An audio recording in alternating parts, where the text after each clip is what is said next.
Good morning and welcome back to Prime of Midlife. It's Saturday morning and today we are dehydrating the vegetable mix that I bought last night in Tesco and left out to defrost. Now, as someone said in the comments, you can of course dehydrate this direct from frozen. I didn't see the point in using my electricity to defrost it. I thought I would just let it defrost naturally and then put it out once it was defrosted. So basically what I'm doing here, I have a 6-tray dehydrator. I've got 4 bags of veggies, and what I want to do is just try and put a layer on each tray. Now, as you can see, these are metal trays, but they've got quite a big crisscross. I'll show you when I open the next one. So I purchased some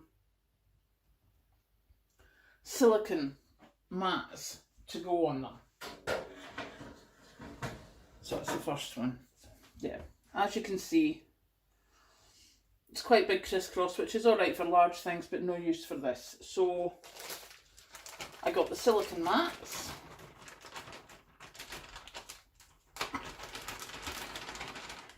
There you go, that's one bag. And it just means that, you know, small pieces don't fall through, but the air can circulate quite freely. So we're just going to spread these out. Obviously, as they dehydrate, the pieces will get smaller, they'll separate, and the air circulation will be better. But just for now, another small piece, they can be relatively close together. Okay, 2.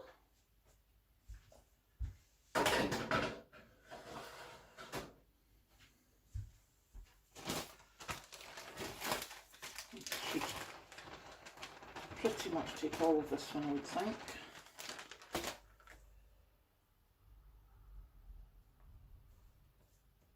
And the great thing about this is once this is dehydrated, if you've seen any of my slow cooker videos, I have the dehydrated veg mix in a jar and I just put a handful in and that's me sorted. There's, you know, it saves me so much time. It's great to use in the mornings before I go to work. If I decide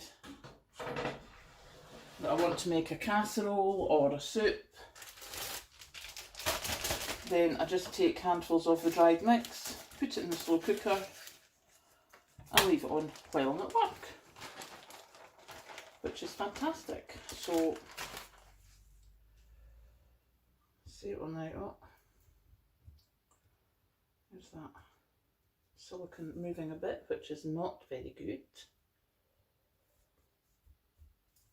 So yeah, as I said, I mean, these packets were £1.20 in Tesco when I was there last night. And for me to stand and chop celery, carrot and onion to this size costs me time-wise an awful lot more than £4.80 money-wise. So I shall just carry on with this, and then once I've got this done, I will show you them starting off in the dehydrator. So as I say, this is 4 bags of this classic vegetable base mix going on to 6 trays for the dehydrator. Now my dehydrator is, I call it an electric, but it's like Electric Q. I've got the instruction manual on top of the dehydrator, so you'll see it when we start this off. Now, as I'm sure you can see from here, this is quite a wet mix just now. Obviously because it's been dehydrated, that's why I've had the towel underneath. You can see the liquid there on the last tray. So this will be started off at a relatively high temperature just to get the initial drying out done. And then we'll slow it right down because this is very finely chopped onion, celery, etc. And I have lost a load in the dehydrator before because I had it up too high and it actually browned off my onions, which was useless. So there we go, 6 trays. Now, let's just get this wiped up a bit and put that in the wash. Right, let's go over to the dehydrator. Here we have the 6 trays in the dehydrator. As I say, this dehydrator is an Electriq, whatever, digital dehydrator with timer. I just leave that sitting up there so I know what to do with it. So we have 6 trays of veggies. Pop that in, turn it on. Now initially it always goes to 10 hours. So what I'm going to do is take that down. It goes down in half-hour increments. And I'm going to put it for an hour, change it to the temperature, and I'm just going to leave it at 70 for an hour because as you saw there's so much moisture in there. But it'll switch off after the hour, and then what I will do is I will come back and I will put it down to about 45-50 for another few hours. So we'll see you then. This is us at the end of the first hour. The dehydrator has just beeped, so let's have a look. This is the top shelf, which is where it gets hottest. So as you can see, they're starting to dry out. Still quite wet, but definitely starting to dry out. Down the bottom, roughly about the same. So what I'm going to do is, I'm still very wary of going overboard with the heat. So what I'm going to do is I will put it on for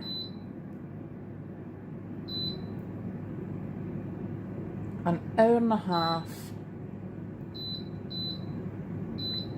at 55. In fact, we'll just go for 60 because it is still quite wet.